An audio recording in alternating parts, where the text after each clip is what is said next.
We're here with Joey Iolopishli Torres. Hello, how are you, brother? Greeting, sister.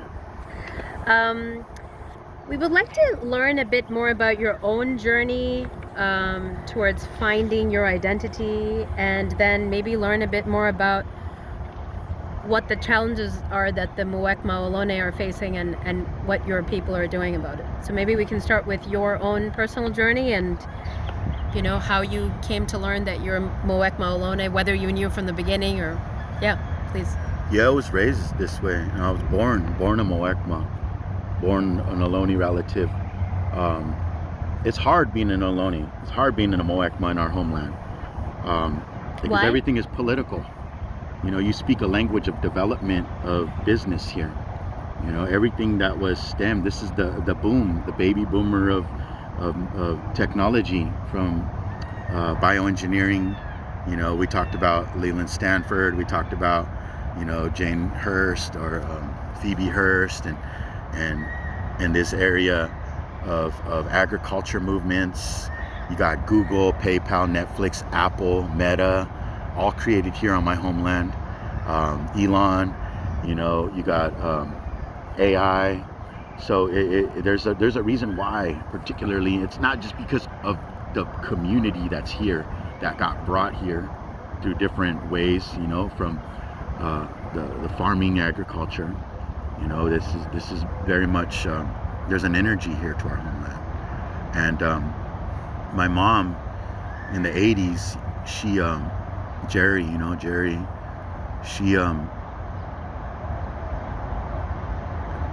she was Alan Leventhal. He's an anthropologist. He's an archaeologist at San Jose State, ethnohistorian for the Muwekma Ohlone tribe. And my mother, like in 1983, 1984, she was his first student when he became that professor there. So I was born in 1981, and she took me to class with her. She prayed as she was studying. She was studying to go to college and stuff, and our family has always been my Aunt Rosemary Cambra, and my family, my grandmother Julia Lopez, my great grandmother Dolores, and all my family were already putting in work, reclaiming burial sites, because that's when everything was just a big push on development. They were just building so much building here, and they were just developing, and they started finding a lot more bones. And our family is always, we go farther, even with like Phil Galvan, a prior, chief, where they were trying to put a railroad system. Amtrak was trying to put a railroad system, and the family came together over there at the Ohlone Cemetery next to Mission San Jose. And so the family's always been together. Your family? Yeah, Muwekmas, the Muwekma families, these different 12 or 10 surviving core families.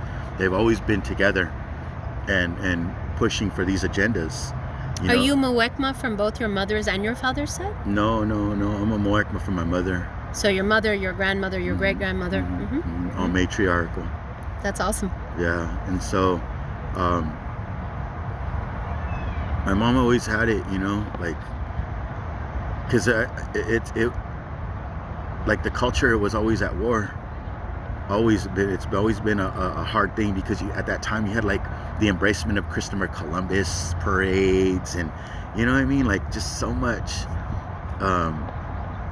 influence from like that Western way, and it definitely was always the assimilation, everybody fighting for the war of America, World War I,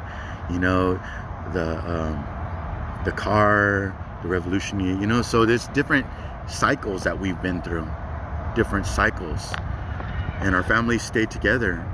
And my mom, going through being a single mother, in the barrio here in San Jose. Yeah, in the east side of San Jose.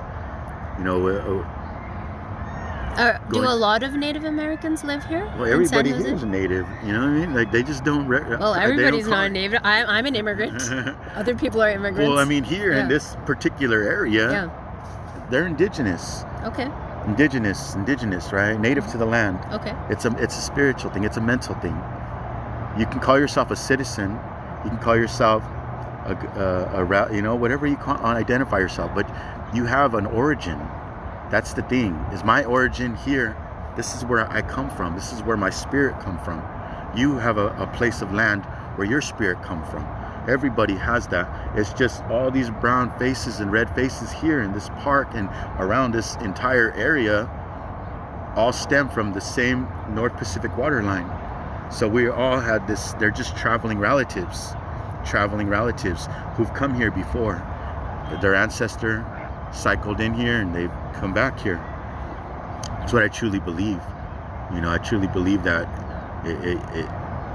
you got to really, really understand who you are, self-reflective wise, and connect back to your ancestral story. You know, we all have that. Nobody should be disregarding that or thinking that it's something that it's made up. This is like your life. We're having a spiritual experience right now, and that's how indigenous peoples always, you know, the trees see more than us, the birds see more than us, they're under the sun more, they see life. We're stuck in assimilations in our home, playing Roadblocks and Minecraft, obsessing over food and YouTube and influencers and shit, you know, excuse me. But I think, did your mother have the time to teach you your ways, your people's ways? She brought me around a lot of different relatives.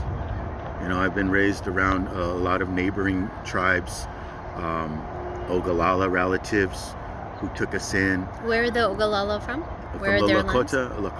people. Sorry. Yeah. Yes. From the North Dakota. South Dakota, yeah. sorry. Yes. And you know, like, and then you got the Mexicas, you know, Aztec, Zapotec, Mixtec. Those are people from the Central. southern water tribes. Yes. Yeah. Central, you know. So you learned all types of native ways. Well, yeah, this is a big melting pot of relatives here. Mm-hmm. So there's a lot of neighboring tribes that share, and but we, being like almost decimated. We being me. The Muwekma Ohlone yeah. being decimated, but still maintaining our place here on our homeland. Gentrification is real, more deadlier now for us because of this business. You know, this is land tax here. You pay for your you know, for the weather. You're paying for the environment here. You got to pay It's like one of the most expensive places to survive now is the Bay Area, our homeland. Yeah. And that's why they don't want us here. It's because it's prime real estate in their eyes. Further, when your people have almost been decimated, how do you find your ancestral ways again? Your particular ancestral ways? What is the process for that?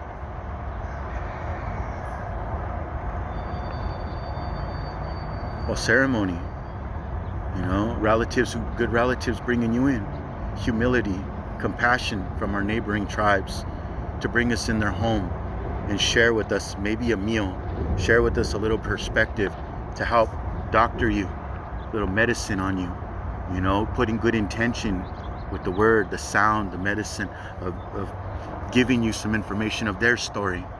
You know, that's where it makes you curious and breaks a boundary. There's some boundaries that are being limits that have been put in place, and then it starts. It's like a process. There's a process to this of decolonization.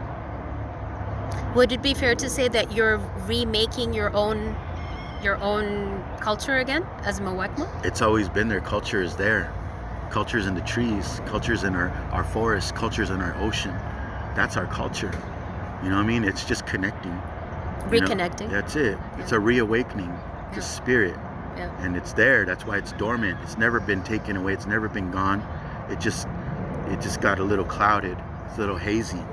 So you gotta, you know, do a little work to step into that consciousness. We need more consciousness, practice of our conscious relationship to our spirituality. And we have so many obstacles. You know, you got alcohol, you got abuse, you got patriarchal, you got, you know, obsessions over subcultures, you got so many different, like food, you know, you got greed that remove you to obsess now over money, over living that European standard lifestyle. Well, it's not even a standard. It's just the way they live. I mean, we each have our own standards of how we live. It's Yeah. obsessing though to be that. Driving Mercedeses and wearing Louis Vuitton and obsessing over a purse or, yeah. So tell us about your own journey. How did you, because you're very involved with the Muwekma nation now, with the I've always been, Muwekma Ohlone tribe, sorry. My mom was involved. Like I said, she was studying to be the archaeologist, anthropologist. And then she had children, 5 of us. And we went through hardships, a lot of hardships. But we always maintained our connection with our inner relatives of like the neighboring tribes, powwow. Powwows kept us Tell connected. us what a powwow is. Powwow is like it's plains relatives. They originated from the plains peoples, and it's a gathering of nations, gathering of people to share ceremony, share space, and bring in the cultures of different relatives who share their crafts, their tapestries, their it's rich, and then you got the Mexica New Year, and they open up very, very similar. And then, but for California people, we got big times.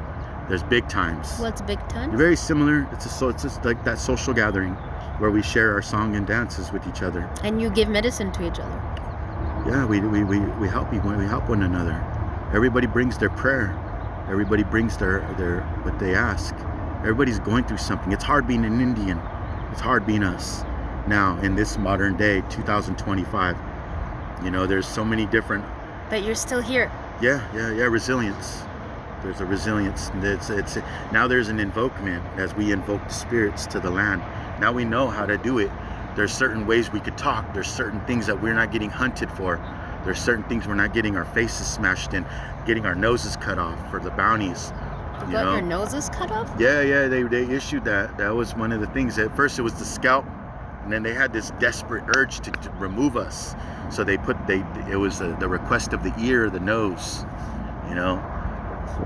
to make sure that we look at each other and see that what is to come if we do those things.